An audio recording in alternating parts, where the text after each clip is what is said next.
สบายดีเนาะพี่น้องบ่ทุกคนทั้งฝั่งลาวทั้งไทยและต่างประเทศเนาะมื้อนี้เพียงสายสวกสิพาทุกคนมาเฮ็ดกะปิเนาะเป็นจังไดไปเบิ่งรับชมไปพร้อมๆกันเลยก่อนอื่นบนเราก็ต้องเอากระปูตัวเป็นๆนี่นะมาแล้วก็ตำให้มุนให้มันละเอียดนี่ตัก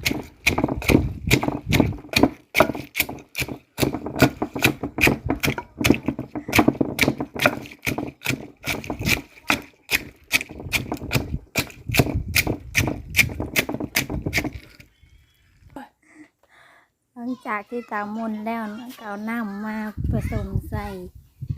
เด็กน้อยเพื่อที่จะปั้นเอาน้ำสามีก็พอต้องใส่ลายแล้วก็คนให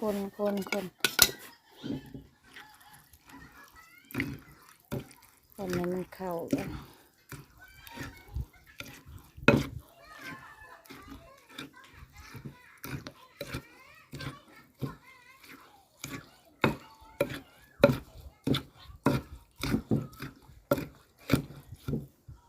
ตื่มน้ำ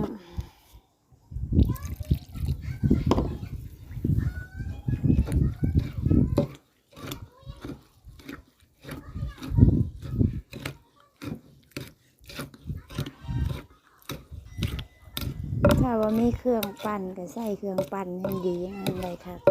แต่ว่านี่บ่มีเครื่องปั่นก็เลยใส่มือตำหลังจากนั้นก็มาตองปั้นเอาน้ำมันเนาะเอาแต่น้ำ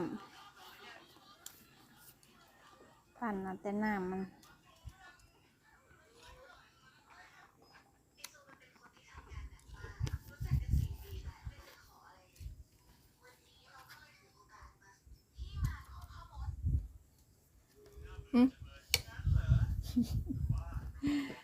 จับเลยไม่ต้องอะไรไม่ต้องจับไงจับใบซื้อจากนั้นก็มาปั้นเอาน้ำเอาแต่น้ำ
แห้งมาถึง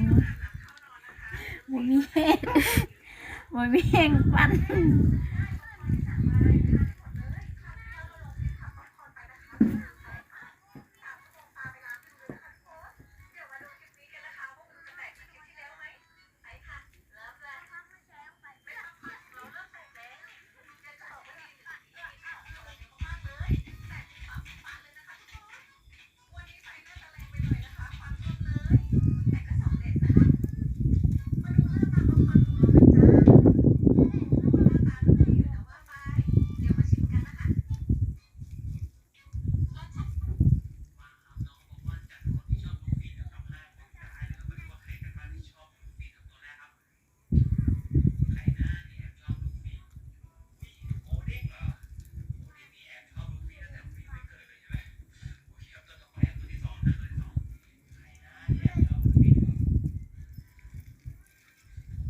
พอนะเมื่อยนะเงี้ยปั่น แล้วน้ำใจอีกที่ มันถูกบอก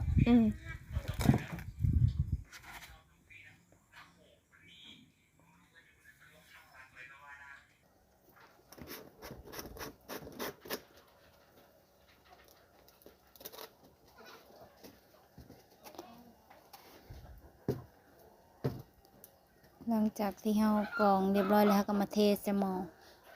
อแล้วก็เคี่ยวอันจนบกจนได้หัวพวกนั้นนะแล้วก็ใส่เกลือใส่แป้งนัวใส่หยังตามที่ใส่ตามที่เฮามักเลยเคี่ยวไปเรื่อยๆนะเคี่ยวไปเรื่อยๆจนกว่ามันจะได้นำหัวเบ้ย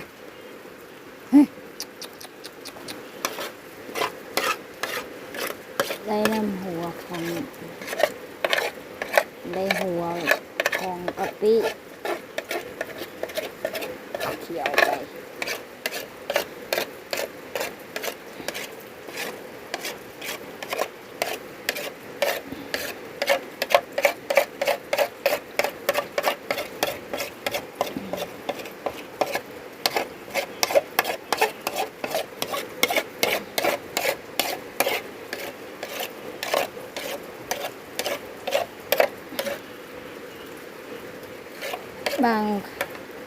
บางคนมักแล้วก็สำนีก็น่าพอเนาะใส่แต่สำหรับข่อยมักแขนก็สิเอามันแขนตัวนี้ถ้าไปมักเดี๋ยวเนี่ยก็สำนีก็ใส่ได้แล้วเอาไปใส่กระปุกไว้เลยได้แต่ข่อยมักแขนข่อยบ่มักแล้วครับเขียวต่อไป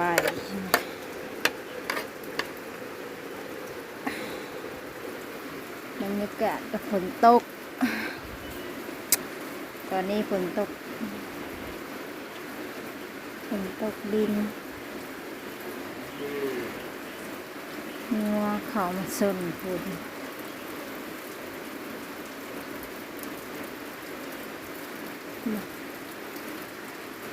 าสน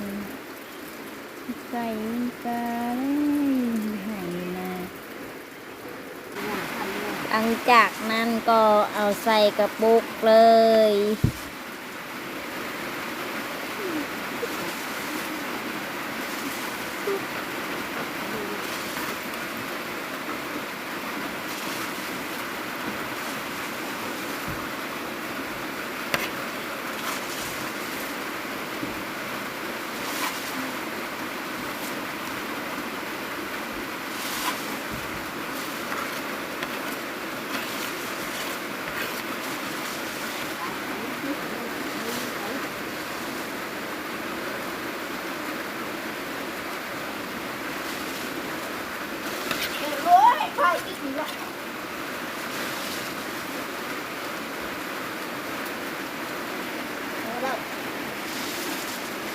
หน้าตาของกะปิ